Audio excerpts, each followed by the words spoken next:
السلام علیکم جی۔ صورتحال یہ ہے کہ کل سے اسپیشلی کچھ جگہوں پہ یہ خبر پھیلی ہوئی تھی کہ جی مریم اورنگزیب جو ہیں انہوں نے کروڑوں روپیہ لیا ہے چیئرمین جو پیمرا ہیں ان کی ایکسٹینشن کے لیے اور اس ٹائپ کی باتیں، اور پھر باقاعدہ جو انسان ہے کہ جی یہ ریٹ مقرر ہیں پوسٹنگ ٹرانسفرز، اور پھر چودھری احسن اقبال صاحب کے بارے میں بھی بڑی بیہودہ اور عجیب قسم کی باتیں چل رہی تھیں۔ تو معلومات کی تو بالکل بے بنیاد اور لغو باتیں تھیں، لیکن یہ بات ضرور تھی کہ پروپیگنڈا کرنے والے بڑی ٹیکنیکلی اور بڑی طریقے سے کر رہے تھے، اور وہ یہ خبریں پہنچا رہے تھے۔ یعنی کہ پروپیگنڈا کا یہ جو ایک ہوتا ہے نا کہ ایک ہی خبر کو 4-5 زاویوں سے یا 4-5 جگہوں سے کسی کے پاس پہنچائیں گے تو وہ ضرور جو ہے نا پکے سے پکا بندہ ہو تو وہ شک میں پڑ جاتا ہے۔ تو ایسا ہو رہا تھا۔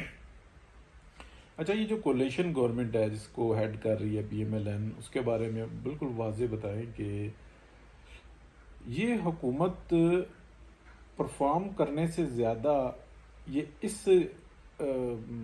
ضرورت کے تحت آئی کہ پاکستان کو ایک یہ جو 2018 کے الیکشن کی سازش اور اس سے پہلے جو ایک باقاعدہ ایک انتظامات کیے گئے اور جس میں لنڈن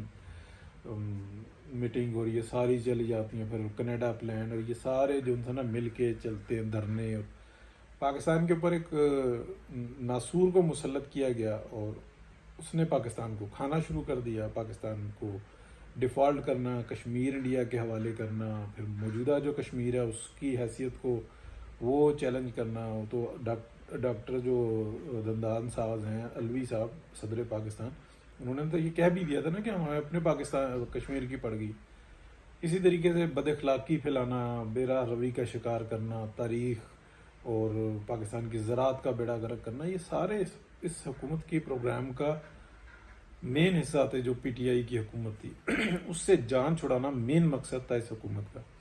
اگلا مرحلہ جو آتا ہے نا وہ یہ ہے کہ پاکستان کو ڈیفالٹ سے بچا کر اور آگے لے کر جانا۔ تو جو دوسرا مرحلہ ہوگا وہ یہ ہوگا کہ الیکشن کے بعد ایک باقاعدہ اسٹریٹجی بنا کر اور پاکستان کو پھر وہ بوم دینا اور پاکستان کو دنیا کے ساتھ لے کر چلنا، پاکستان کے اندر ترقی اور خوشحالی کی راہیں کھولنا، یہ تمام کام کیے جائیں گے۔ اور پھر جو ہمارے ڈپارٹمنٹس ہیں جو ان کو ادارہ بھی کہہ لیں، ان کے اوپر بھی قانون سازی ہوگی کہ کس کی کیا حدود ہے، کیونکہ اب پاکستان اس جگہ پر پہنچ گیا ہے کہ یا تو وہ چلے گا یا پھر وہ بالکل لیٹ جائے گا۔ اب یہ جو پہلے جو ایک نظام چل رہا تھا وہ اب نہیں چل سکتا کہ پاکستان کا کوئی مالک ہی بن کے بیٹھا ہوا ہے کہ ہم نے آدھا کر دیا، ہم توڑ دیں، ہم پلاٹ بنائیں۔ یہ نظام نہیں چل سکتا، یا قانون ہمارے ہاتھ میں ہے، آپ جو مرضی قانون لے آؤ ہم ایسی تیسی پھیر کے رکھ دیں گے۔ پاکستان ایک بہت بڑی سٹیٹ ہے، ایک نیوکلیر سٹیٹ ہے، ایک بڑی ذمہ دار سٹیٹ ہے۔ اس کی اکانومی کو اتنا جو نقصان پہنچایا گیا ہے وہ اس مقصد کے لیے پہنچایا گیا ہے کہ ہم اس کو نقصان دے کر اور اس کے اوپر قبضہ کر کے اور پھر ہم تا قیامت انجوائے کریں گے، لیکن ایسا ہو نہیں سکتا۔ یہ ایک ان نیچرل پروگرام تھا۔ ہاں پروگرام ایسا ہی تھا جس کو پہلے کہا جی 10 سالہ پروگرام ہے، پھر کہا 20 سالہ، پھر کہا 40 سالہ، یہ تا قیامت پروگرام ہے۔ لیکن یہ ہر دفعہ ہی تا قیامت ہوتا ہے کہ میں آ جاؤں گا، پھر میرا بچہ، اس کا بچہ، اس کا بچہ، یعنی کہ ڈپارٹمنٹل بچوں کی میں بات کر رہا ہوں۔ اب نہیں چل سکتا یہ نظام۔ سوشل میڈیا ہے، دنیا میں آواز ہوتی ہے، اور پھر بات یہ ہے کہ پاکستان کی جو اکانومی ہے وہ بہت مضبوط ہے، دنیا کا 5واں بڑا ملک ہے پاکستان، تو بہت ساری چیزیں جن سے نا دیکھنی ہوتی ہیں۔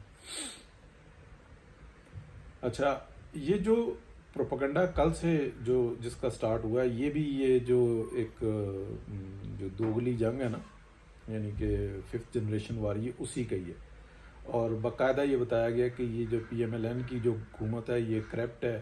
اور جو پیپلز پارٹی کی جو ہے وہ تو وزارت خارجہ ہے، ادھر تو پیسے کے لین دین کا سوال ہی نہیں پیدا ہوتا، تو لہٰذا یہ بڑا اچھا بلاول جو نا پرفارم کر رہا ہے، اور جو شہباز شریف ہے یہ بیڑا غرق کر رہا ہے۔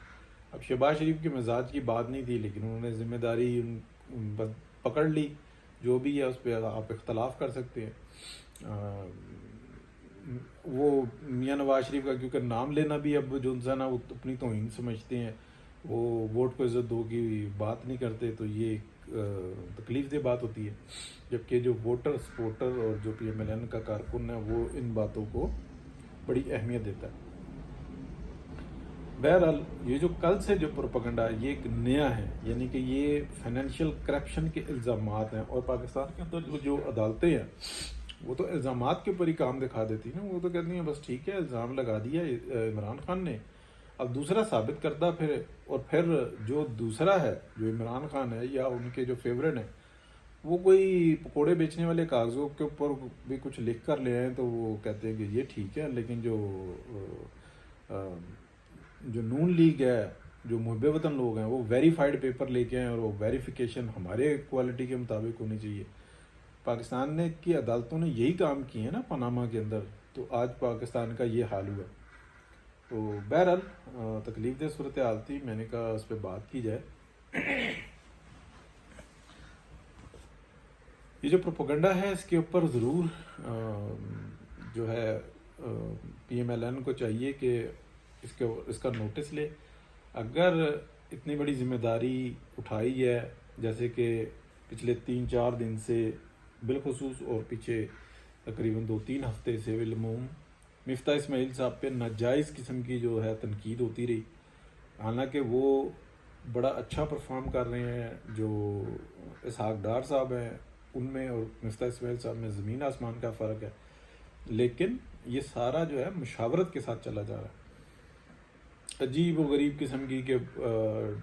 ڈار صاحب آنے والے ہیں، مفتاح اسماعیل صاحب کام نہیں ٹھیک کر رہے تو یہ ٹھیک کام کیسے ہو رہا ہے؟ پاکستان کو تو جس جگہ پہ پہنچایا گیا تھا ساری صورتحال ہی ایسی تھی۔ لیکن اب اس سے ہٹ کے میں ایک بات کروں گا پی ایم ایل این کی جہاں پہ کمی ہے، وہ یہ ہے کہ پی ایم ایل این کے پاس ابھی تک میڈیا نہیں ہے اسٹرانگ کہ وہ وقت سے پہلے یہ بتا سکے کہ اگر عمران خان کی حکومت ہوتی تو اس وقت ریٹس کیا ہوتے۔ ایک بات، دوسری بات یہ کہ پاکستان کے اندر جو موازنہ کرنا ہوگا نا وہ 2017 کا اور آج کا کرنا ہوگا، یعنی کہ 2017 کے اندر 103 روپے کا ڈالر تھا، اور اس وقت جو ڈالر ہے اس کا پرائس کیا ہے، اس کا کل ذمہ دار جو ہے وہ جو تجربہ کرنے والے لوگ ہیں نا وہ ہیں یا پی ٹی آئی کی حکومت ہے جس نے اس حال تک پہنچایا۔ تو اگر وہی دور چل رہا ہوتا اور یہی کرونا ہوتا اور یہی معاشی صورتحال ہوتا اور یہ دنیا کے اندر مہنگائی ہوتی، ڈالر نے مستحکم رہنا تھا، کیونکہ ڈار صاحب کی جو سب سے بڑی ایکسپرٹی تھی نا وہ یہ تھی کہ وہ ڈالر کو بہت کنٹرول میں رکھتے تھے۔ اگر جس طریقے کے وہ اعداد و شمار کو جانتے ہیں اور چلتے ہیں اور جو ان کے ڈیسیجنز ہیں اور جتنے وہ باریک بینی سے یہ معاشی حالات کو سمجھتے ہیں اور سلجھا لیتے ہیں، شاید کہ وہ 100 کے اندر لے آتے ڈالر، اگر اگلے 3-4 سال مزید مل جاتے تو وہ شاید 80 اور 70 کے درمیان لے آتے ڈالر، تو یہ ان کے لیے کوئی مسئلہ نہیں تھا۔ اور اگر ایسی صورتحال ہوتی تو آج جو آپ کو چیز 300 روپے میں مل رہی ہے تو آپ سمجھ لیں کہ وہ 100 روپے میں ملنی تھی جو آج کی صورتحال کے مطابق ہے، اور اگر جو معاشی حالات اور بہتر ہوتے تو شاید وہ اس سے بھی زیادہ، لیکن اس سے بڑی بات یہ ہوتی کہ جتنی کمائی آج آپ کر رہے ہیں آلموسٹ اس کی ڈبل تو منیمم ہو چکی ہوتی، تو آپ یہ سمجھ لیں کہ بہت بڑا ظلم ہوا ہے۔ لیکن یہ باتیں بتانے والا اس وقت پی ایم ایل این کے پاس نہیں ہے، تو محنت کر رہے ہیں، لندن میں ٹیم بیٹھی ہوئی ہے۔ پاکستان کی تاریخ میں پہلی دفعہ ہوا ہے کہ پی ایم ایل این جو ہے وہ آرگنائز ہوئی ہے پوری دنیا کے اندر، پہلے مرحلے میں پوری دنیا کے اندر باڈیز بنی ہیں، بڑی بڑی پرانی باڈیز تھیں وہ سیٹل کی گئی ہیں۔ امجد ملک صاحب جو ہیں، بیرسٹر امجد ملک، ان کی بڑی کنٹریبیوشن ہے، ڈار صاحب کی بڑی کنٹریبیوشن ہے اس معاملے میں، لیکن اگلے جو سٹیپس ہوں گے اس کے اندر مزید بہتری نظر آئے گی۔ اس کے بعد شاید یہ جو 5th جنریشن وار ہے اس کے اندر پی ایم ایل این اپنی اچھی جگہ بنا سکے اور اس کو اچھے طریقے سے ٹیکل کر سکے ان معاملات کو۔ بہت شکریہ جی، اللہ حافظ۔